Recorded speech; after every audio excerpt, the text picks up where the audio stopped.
now at the Pentagon. You are hearing now from U.S. officials about what they are hearing and seeing, what the intelligence is telling them. That's right. Good morning, John and Michaela. U.S. intelligence began to gather information and assesses that now, overnight, about 1,000 troops have moved into this southern area, and there may be now a total of upwards of 2,000 Russian forces inside Ukraine.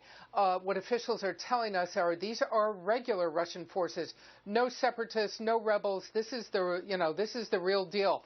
Russian troops with Russian weapons. A short time ago, NATO released a number of satellite images that it has collected over the last many days showing Russian forces on the move. I want to show everybody just one of them. This shows a Russian artillery convoy moving across into eastern Ukraine. The reason NATO says they know these are Russian forces, not Ukraine forces.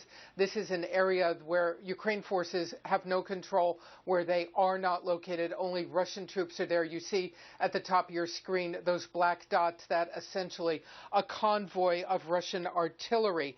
The U.S. ambassador to Ukraine just a few hours ago tweeted this, and I want to read it to everybody. This is what the U.S. thinks the current state of play is. The ambassador saying Russia supplied tanks, armored vehicles, artillery, and multiple rocket launchers.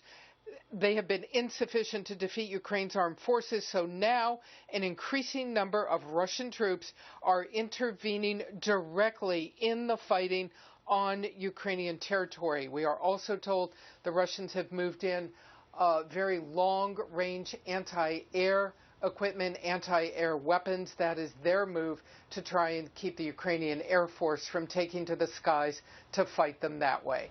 John? Barbara, the Pentagon obviously keeping a keen eye on this. Is it likely that they're going to take any action? Well, that is the question. You know, this couldn't come perhaps at a more awkward time for President Obama. He actually travels next week to the NATO summit in Wales. Russia and Ukraine were already going to be topic number one.